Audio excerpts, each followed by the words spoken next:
Good morning students. आशा करते हैं आप लोग घर पे स्वस्थ होंगे। चलिए इसी के साथ जो हम लोगों का सब्जेक्ट लर्निंग एंड टीचिंग का जो फर्स्ट यूनिट है एजुकेशनल साइकोलॉजी में, उसमें आज हम लोग एक नए टॉपिक पर डिस्कस करेंगे। जो हम लोगों का जो टॉपिक जो पिछले क्लास में हम लोगों ने इम्पोर्टेंस को पढ़ा था, आज हम लोग एम्स ऑफ एजुकेशनल साइकोलॉजी, शिक्षा मनोविज्ञान के उद्देश्य।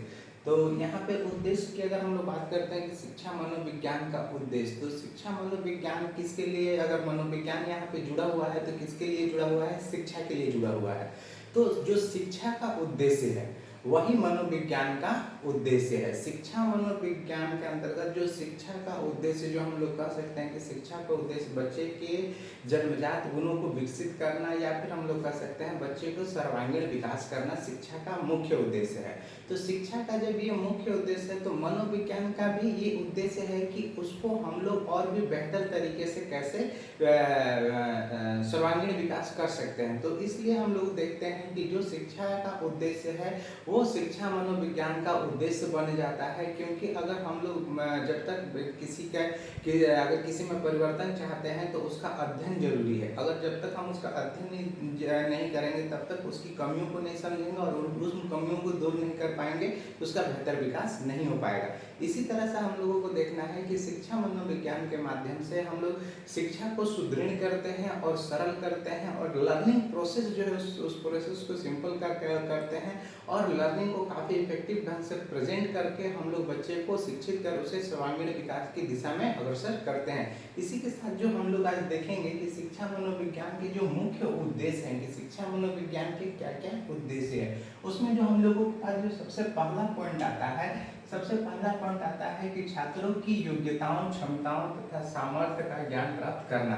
तो यहाँ पे बात करते हैं कि शिक्षा मनोविज्ञान, अगर हम लोग बच्चे को अगर शिक्षित करना चाहते हैं तो उसको शिक्षित करने से पहले उसको अध्ययन करके शिक्षा मनोविज्ञान की मदद से हम उसका अध्ययन करते हैं, और बच्चे की योग्यता एबिलिटी, बच्चे की योग्यता और क्षमता और सामर्थ्य, इन तीनों चीज का हम लोग अध्ययन करके उसे जानने के प्रयास करते हैं कि बच्चे में योग्यता कैसी है, उसमें कितना योग्यता है, उसके क्षमता को किसी कार्य को या किसी भी सिचुएशन में कितना देर तक अपने आप को अटेंशन में रख सकता है, या लर्निंग को कितना देर तक वो सीखने में अपने आप को अटेंशन में अटेंड कर सकता है। सामर्थ्य करना है कि एबल, कितना देर तक वो काम को करेगा, किस तरह से वो बेहतर इफेक्ट को दर्शा पाएगा। तो यहाँ पर हम लोग देखते हैं कि बच्चे की जो योग्यता है, क्षमता है और सामर्थ्य है। और एक चीज ये बात होती है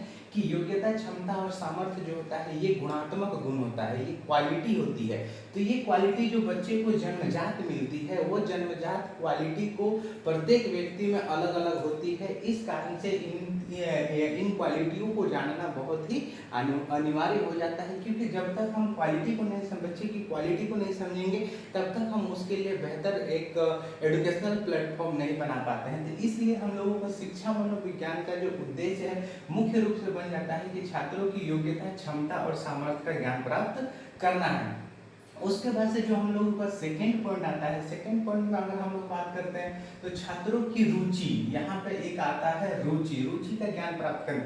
रुचि भी क्या है? क्वालिटी है, ना कि ये क्वांटिटी है। ये गुणात्मक गुण है जिससे ये प्रत्येक व्यक्ति का इंटरेस्ट अलग अलग होता है। और शिक्षा मनोविज्ञान के माध्यम से जब हम बच्चे का अध्ययन करते हैं, उसके व्यवहार के बारे में जानने का जब कोशिश करते हैं, तब हमें एक चीज पता चलता है कि प्रत्येक व्यक्ति में अलग अलग रुचि होती है। जैसे इंटरेस्ट की बात अगर हम लोग करते हैं तो किसी बच्चे को पढ़ने में मन लगता है, किसी बच्चे को खेलने में मन लगता है, किसी बच्चे को सोशल वर्क करने में अच्छा लगता है। तो ये सारा जो इंटरेस्ट है, अगर इंटरेस्ट के अकॉर्डिंग अगर बच्चे को हम लोग लर्निंग कराएं, या फिर उसके इंटरेस्ट के अकॉर्डिंग अगर बच्चे के लिए एजुकेशनल इन्वायरमेंट रेडी करें, तो हम लोगों को कम समय में हम बच्चे को अधिक शिक्षित कर पाएंगे और उसकी योग्यता को बेहतर से बेहतर और विकसित कर पाएंगे। उसके बाद से जो हम लोगों के पास नेक्स्ट पॉइंट आता है कि छात्रों की विकासात्मक विशेषताओं को का ज्ञान प्राप्त करना। विकासात्मक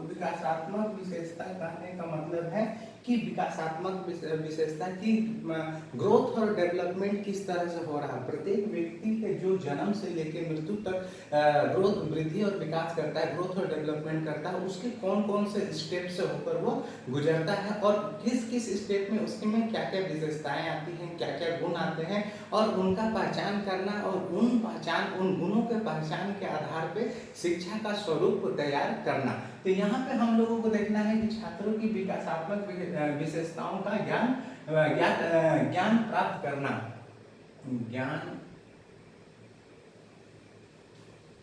ज्ञान प्राप्त करना। अब यहाँ पे जो हम लोगों के पास सेकेंड पॉइंट जो आता है, उसके बाद छात्रों की अवस्थाओं के अनुरूप उन्हें विकास की ओर अग्रसर करना। अब यहाँ पे बात होता है कि अवस्था कहने का मतलब होता है स्टेज के अनुरूप।